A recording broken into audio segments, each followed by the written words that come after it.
Coming up on Profiles in Caring, presented by Equitable Life and Casualty, the power of one woman as Irma Turtle works tirelessly to help nomadic tribes in West Africa. Profiles in Caring is next.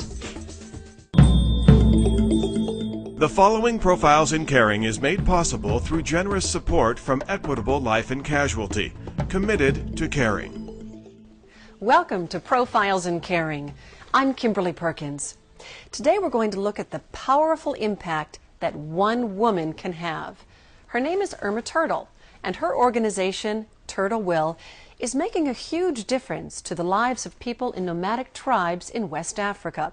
The story is part National Geographic, part touched by an angel. Doug Jardine has the story, so sit back and enjoy.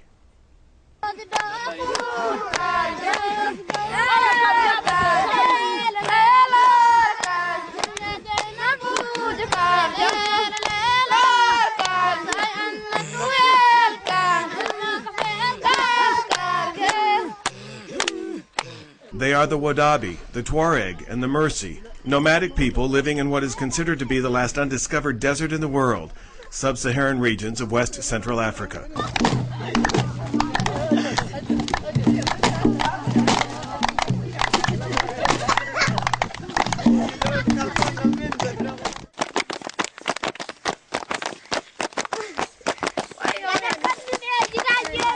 A constant struggle to be recognized and cared for by their own governments, while constantly at the mercy of the weather, and over the last several years, severe drought has spread over much of this territory.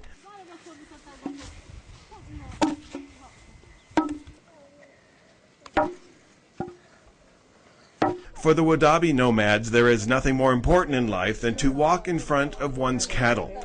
They call themselves the people of the taboo. Herds are a way of life, but individual looks are also important to the Wodaabe.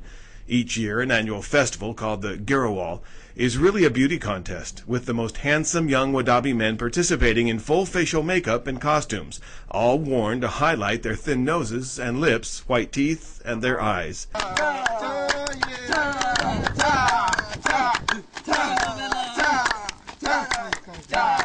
The young girls line up to choose the most handsome males. And among the Wodaabe is the social custom that if a girl does not like suitors chosen by her parents, but finds another at this Girawal pageant, she may choose him. Also, if a married woman finds a man at the Girawal more to her liking than her present husband, she may leave with the new man for a few months or forever.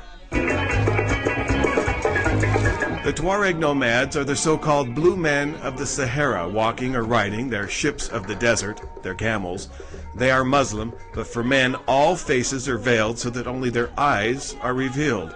The women, they are unveiled, and in fact, many Tuaregs feel it absolutely indecent for a man to let his face be seen by anybody to whom he owes any amount of respect.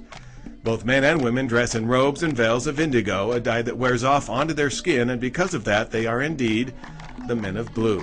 They call themselves Imahag, which means to be free. But to Arabs, they are considered infidels, and it was the Arabs who gave this nomadic people the name of Tuareg, which means to the Arabs, the abandoned. But over the last decade, exceptional humanitarian efforts have been launched to make sure none of these nomadic peoples is ever abandoned again. Before we had to travel distances to get medicines. Now with the TurtleWill mobile medical clinics, we can get them right here. If we suffer from fever or diarrhea or ear pain or eye problems, we can be treated here. Alhorna Mara and Barka Denji are from the Wodaabe tribe in Kuri, Niger. We are also happy to have our own school for Wodaabe children at Fuduk, because at the other school our children were in the minority and were made to feel uncomfortable. We will let them continue their educations because you need to study nowadays to have a good future. In Niger, Ethiopia, and Mali, a miracle is taking place.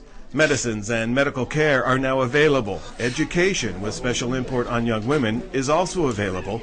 And people here are learning through cooperative selling and understanding how to survive outside of total dependence on their own herds. They are nomads. You may read about them in National Geographic or see documentaries about them. But this is real life, and it is their life.